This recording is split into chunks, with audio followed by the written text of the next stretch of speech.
Fala galera, eu sou o Fabiano Bandeira e aqui no meu canal muito Botafogo de futebol e regatas. Aconteceu de novo, o time novamente frustrou a torcida, entregou o resultado no fim do jogo. O Botafogo fez 1-0 no Santos aos 10 minutos do primeiro tempo e sofreu o empate aos 45 minutos da segunda etapa.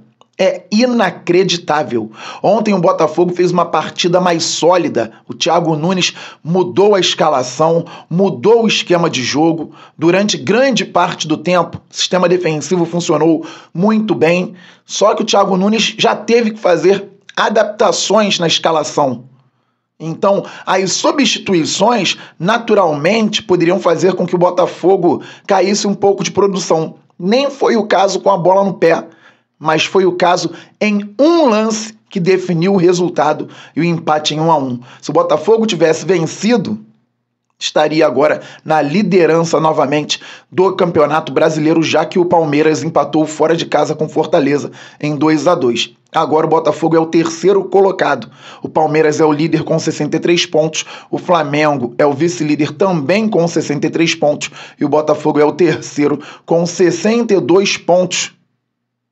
A 3 rodadas do fim do campeonato. Vou fazer a análise do jogo, vou falar sobre a parte tática, sobre as intervenções do técnico Thiago Nunes. Ontem, pelo que observei, creio até que o Thiago Nunes, se tivesse chegado antes, poderia, até trocando pontos de forma natural, ter levado o Botafogo a algumas vitórias e poderíamos estar agora comemorando o título, então muito perto. Não porque o Thiago Nunes é o Guardiola ou o Mourinho, mas porque o Thiago Nunes é um treinador que já venceu e sabe organizar equipes. Então, faço meia-culpa, acreditei que com o Lúcio Flávio o Botafogo poderia chegar como muita gente acreditou. Eu peço para que você deixe o like aqui no canal Fabiano Bandeira, se inscreva, traga novos inscritos, dê essa força ao canal e também ative o sininho para que você receba as notificações de todos os vídeos e todas as lives aqui, sempre conteúdo robusto. O Botafogo entrou em campo com o Lucas Perry no gol, 3 zagueiros, Danilo Barbosa pelo lado direito, ele que é volante, mas jogando na zaga, Adrielson centralizado e o Vitor Cuesta pelo lado esquerdo. Tietê na ala direita. Então tínhamos por dentro no meio campo Marlon Freitas e Gabriel Pires, Vitor Sá na ala esquerda.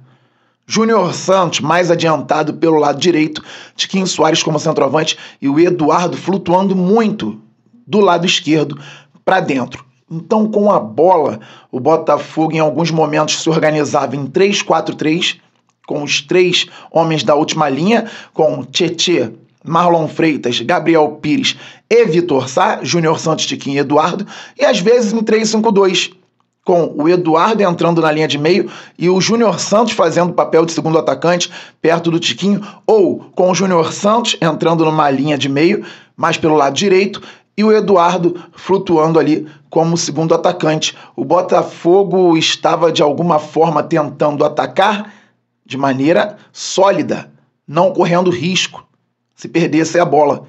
E o Botafogo, no primeiro tempo, se defendia em alguns momentos em 4-5-1, 4-4-2 ou em 5-4-1. Como assim? Com uma linha de 4, Tietê fazendo um papel de um lateral realmente, Danilo Barbosa e o Adrielson e o Vitor Cuesta jogando mais pelo lado esquerdo, como o último homem naquela linha. Júnior Santos, Gabriel Pires, Marlon Freitas, Eduardo e Vitor Sá. E o Tiquinho mais à frente. Em alguns momentos, 4-5-1. Ou quando o Eduardo ficava um pouco mais solto, perto do Tiquinho, 4-4-2. Só que em outros momentos, o Botafogo tinha uma linha de 5, sim. Tietê, os 3 homens da zaga, Danilo, Adrielson e Cuesta e o Vitor Sá na última linha, com o Júnior Santos, Marlon, Gabriel e o Eduardo e o Tiquinho um pouco mais adiantado. Assim o Botafogo se compactou e começou até ficando um pouco mais com a bola que o Santos. Pelo lado esquerdo, Vitor Sá fez uma bela jogada, recebeu uma falta muito bem cobrada pelo Eduardo, gol de cabeça do Danilo Barbosa Como eu disse aqui no canal Fabiano Bandeira no vídeo pré-jogo, o Santos tem dificuldade na bola aérea defensiva. Aproveitamos bem e fomos seguros. Tentamos explorar velocidade em alguns momentos. O Júnior Santos teve mais uma chance no primeiro tempo. O Botafogo tentava botar a bola no chão e jogar e não dava muitas brechas para o Santos. A chance do Santos no primeiro tempo foi com o Jean Lucas, que eu disse também no vídeo pré-jogo, que chuta bem de fora da área, tentando justamente um chute de longa distância, muito bem defendido pelo Lucas Perry. E assim acabou o primeiro tempo, tranquilo. Voltou para o segundo tempo com a mesma formação. E a ideia? Dar um pouco mais a posse de bola para o Santos. Porque no primeiro tempo, o Botafogo teve 52% de posse de bola e o Santos 48%. Eu falei também aqui no canal Fabiano Bandeira recentemente. Para que ficar com a bola o tempo todo? É um time de transição rápida, homens velozes. O Botafogo tem o Júnior Santos por um lado, o Vitor Sá por outro lado, jogadores que fazem bem essas conexões, o Gabriel Pires, Marlon Freitas, Eduardo. Não precisamos ficar com a bola o tempo inteiro, ainda mais vencendo. No segundo tempo, o Botafogo deu mais a bola para o Santos. O Santos, no segundo tempo, teve 60% de posse contra 40% do Botafogo. Só que um time que fez uma pré-temporada de 9 dias, ou seja, não fez pré-temporada, a 4 jogos do fim do ano, vai sentir. Não vai sentir, como eu falei aqui no canal também outro dia, a ponto de estar mais prejudicado que outros tantos times. Não é isso. Mas se vocês observarem os jogos, todos os times trocam bastante. O Santos fez 2 alterações no intervalo. Depois fez mais 3 alterações importantes. E as 2 primeiras trocas do técnico Thiago Nunes foram interessantes. Saíram 2 jogadores acima dos 30 anos. O Tiquinho Soares tem 32, o Eduardo tem 34.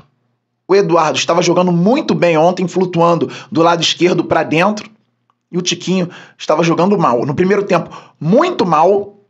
No segundo tempo, depois que ele deu um passe de calcanhar para o Eduardo, que avançou e recebeu uma falta, ele ganhou um pouco mais de confiança, então conseguiu fazer o pivô ali, segurando a bola, retendo a pelota, tentando passar para o companheiro, recebendo falta, melhorou um pouquinho, mas muito abaixo do que ele pode fazer. E, infelizmente, o Diego Costa sentiu uma dor muscular e não pôde jogar, não foi relacionado. Espero que o Diego Costa volte em breve, porque pode contribuir. O Diego Costa ontem poderia ter ajudado muito o Botafogo. Então saíram Eduardo e Tiquinho Soares. O Botafogo jogou com o Luiz Henrique na ponta esquerda e o Janderson como centroavante.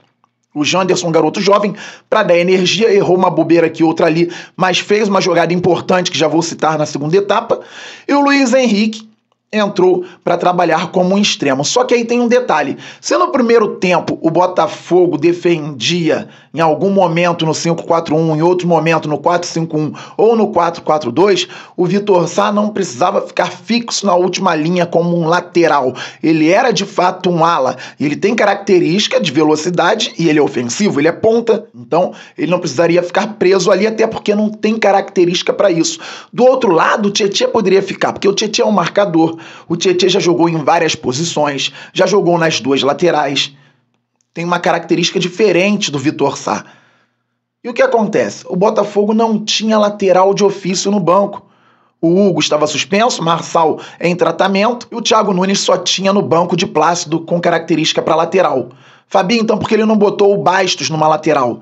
Daqui a pouco vamos compreender juntos porque o Bastos não entrou na lateral. Já que na segunda etapa o Botafogo deveria fazer uma linha de 5 por mais tempo, atraindo o Santos para saída em velocidade na retomada da bola. Então o Thiago Nunes tirou o Vitor Sá, botou o Tietê na ala esquerda, na lateral esquerda na verdade, e na direita ele botou o de Plácido, único de ofício no banco. Ficaríamos então com o de Plácido, os 3 zagueiros e o Tietê, uma linha de 5 mais fixa. Júnior Santos, Gabriel Pires, Marlon Freitas e Luiz Henrique. E o Janderson mais à frente. Um detalhe interessante nas trocas. Janderson e Luiz Henrique entraram aos 21 da segunda etapa, juntos. Eu sempre falo também que não gosto de 3 trocas ao mesmo tempo, porque isso gera uma confusão inicial e o adversário pode se aproveitar. Já cansei de ver time tomar gol depois de fazer 3 trocas ao mesmo tempo. Então ele colocou 2 jogadores, esperou 4 minutos, jogadores se organizaram em campo, se entenderam, e aí ele fez a outra troca, botou o de Plácido na direita e o Tietê foi para a esquerda. Quando o treinador do Santos viu que o de Plácido entrou na lateral direita, isso já estava mapeado. Eu posso falar para vocês que muito provavelmente os analistas de desempenho do Santos trabalharam bastante e passaram para o treinador e para a equipe a dificuldade que o Botafogo tem tido quando o de Plácido joga, principalmente no sistema defensivo. 3 minutos depois, aos 28, o treinador santista colocou em campo o Mendonça, que é ponta na lateral esquerda. Ele trabalhou com Mendonça na lateral esquerda e o Soteldo começou a cair mais pelo lado esquerdo, porque ele estava trabalhando com liberdade pelo campo. Lucas Lima lá na direita, Marcos Leonardo centralizado, depois o Júlio Furque. Então ele foi pro tudo ou nada, com Mendonça na lateral esquerda.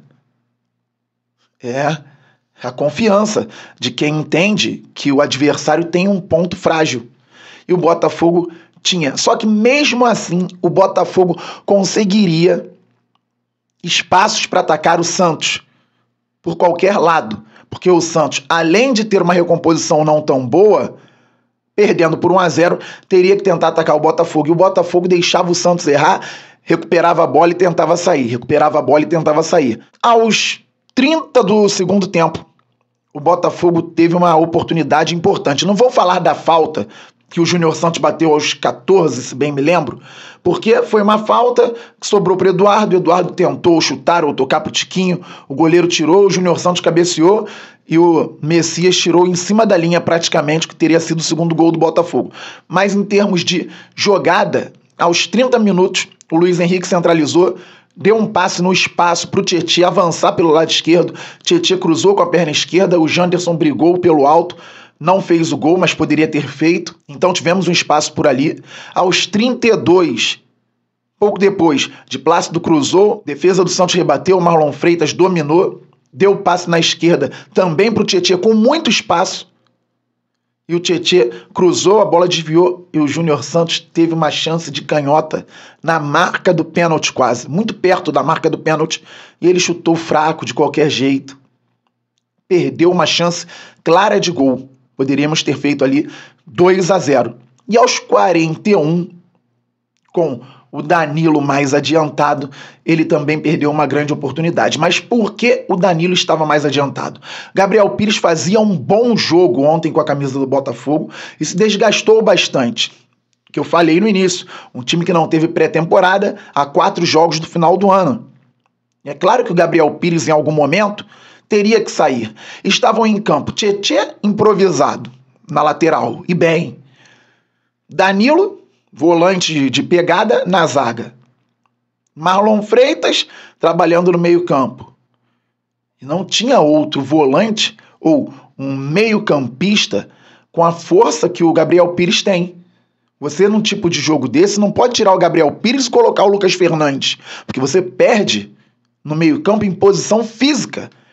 E isso estava sendo importante para o jogo. Você perde a bola aérea, você perde a segunda bola. Então o Thiago Nunes, e por isso eu disse lá atrás que o Bastos não deveria ter entrado na lateral, fez o ideal talvez.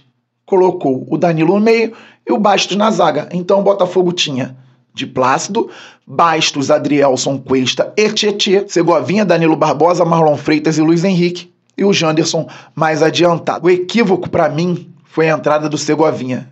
Eu gosto do garoto, acredito que ele vai evoluir muito com a camisa do Botafogo, mas ontem não era jogo para ele. E eu pensei isso na arquibancada assim que ele entrou, porque para mim as trocas estavam muito boas, condizentes com aquilo que era o jogo. Teria colocado o Carlos Alberto para recompor com velocidade, um jogador de mais força, que também sai com muita velocidade. Basta lembrar da jogada do Carlos Alberto contra o Palmeiras, que gerou o pênalti no Tiquinho. Carlos Alberto, ao meu ver, poderia ter entrado ali, porque o Júnior Santos também, um ponta, correndo que ele correu, teria que sair, não tem como, é muito difícil completar o jogo. eu teria entrado com o Carlos Alberto, o Thiago Nunes entrou com o Segovinha. Mesmo assim, nesse 5-4-1 que citei aqui, o Botafogo não estava dando espaços para o Santos, o Botafogo não estava tendo problema com infiltração, não tinha jogada perigosa. O Marcos Leonardo jogou ontem, o Botafogo estava marcando bem o jogo inteiro e teria mais possibilidades, provavelmente, à medida que o tempo fosse passando. Só que o Di Plácido deu um passe displicente numa roubada de bola do Botafogo, mais uma. O Segovinha, também desconectado, fez uma falta boba no jogador do Santos, não precisava. E aos 45 do segundo tempo, o Botafogo, com tudo para vencer, deixou o Soteldo bater uma falta rasteira. O Santos, precisando do empate, não se desesperou, organizou uma jogada. Não teve cruzamento direto na área. E o Botafogo não estava focado, ou parte do time não esteve focada nesse lance. Soteldo tocou a bola para o Mendonça e partiu para a ponta esquerda para receber. Falei aqui ontem, a inventividade do Soteldo é um ponto forte do Santos. A bola aérea ofensiva é um ponto forte do Santos. E se no primeiro tempo teve outro ponto forte do Santos, que é o chute de fora, principalmente com o Jean Lucas, e o Perry conseguiu pegar, no segundo, o Santos uniu duas qualidades. A inventividade e o bom 1 contra 1 do Soteldo e a bola aérea. O Soteldo recebeu novamente do Mendonça, fez o que quis com o Segovinha no drible, levantou a cabeça, cruzou, e o Messias atropelou, passou por cima do Bastos e fez 1-1. E aqui temos alguns outros pontos. O Segovinha errou, eu não teria entrado com ele. Mas o Di Plácido tinha que estar colado na cobertura. Não existe o Di Plácido estar tão longe. A área estava povoada, o Botafogo tinha vantagem numérica. Tinha muita gente para encostar nos jogadores do Santos. E o Di Plácido deveria ter feito a cobertura do Segovia e não fez. Tinha que ter apertado, aproximado, não poderia dar essa liberdade ao Soteldo. Tudo que ele pediu o jogo todo. E ele teve naquele momento. E o Bastos, que a gente pede tanto aqui, quantas vezes pedi recentemente, é por isso que eu falo. Falo sobre estratégia, tática, peço um jogador, outro jogador, mas quem está no dia a dia vê se o jogador está com condições, se está com ritmo. O Bastos é um jogador de carreira na Europa. Campeão na Itália, campeão na Rússia, campeão em Angola, lá no continente africano. Ele é angolano. Mas entrou e não conseguiu segurar o ímpeto do Messias. Falhou no gol do Santos, nem subiu, nem disputou. Se muita gente falhou, o Bastos também falhou. Se ele tivesse disputado a bola, atrapalhado, eu poderia estar aqui com um sorriso no rosto falando, olha, a estratégia do Thiago Nunes deu muito certo, das 5 substituições acertou 4, mas a do Segovinha não gerou problema porque o time estava muito focado. Não foi o que aconteceu. Então eu volto ao lance do Danilo, que foi mais uma escapada boa do Botafogo. Janderson levou pelo lado esquerdo, aos 41 do segundo tempo, pouco antes do gol do Santos, encontrou o Luiz Henrique, o Danilo, que jogou muito bem, recebeu frente à área, teve a tranquilidade para se desvencilhar dos marcadores, ficou com a bola no pé esquerdo e podia tentar tirar no canto do goleiro, chutou com o peito do pé no meio do gol, facilitando para o João Paulo. O Botafogo, então, teve 3 jogadas de perigo, citadas aqui por mim, depois da configuração com o Tietchan no lado esquerdo e o Di Plácido no lado direito. Uma delas já tinha o Segovinha em campo, já tinha o Bastos em campo, que foi essa com o Danilo Barbosa. Mas perdemos a oportunidade de acabar com o jogo e depois, infelizmente, tomamos o gol. Então essa é a análise da partida. O Botafogo foi um time muito mais sólido, muito mais seguro, muito mais organizado, mas infelizmente não venceu. É o que eu digo. Estou muito chateado, o ano é muito frustrante, nós tomamos susto ontem com o rival aqui na liderança. Imaginem, eu creio que ninguém queira que isso aconteça. E até mesmo por isso, enquanto a matemática me disser, eu vou seguir acreditando, mas estou num momento realmente muito frustrado. Eu não quero mais demonstrar tanta frustração aqui no canal, tanta chateação, eu sei como a galera já está. Então por isso que eu foquei muito mais na análise do que no meu sentimento. Porque o meu sentimento ontem foi bem É desagradável, né, galera? É sentimento de todo mundo. A torcida tava cantando na hora do gol do Santos, foi um balde de água fria. E o pessoal não conseguiu nem reagir. Nem vaiar a galera conseguiu. Vaiou um pouquinho quando acabou o jogo, mas não teve nem time sem vergonha, isso e aquilo não teve. Porque ninguém conseguiu. É isso. Estamos juntos, a qualquer momento eu volto. Saudações alvinegras. Aquele abraço. Valeu, fui!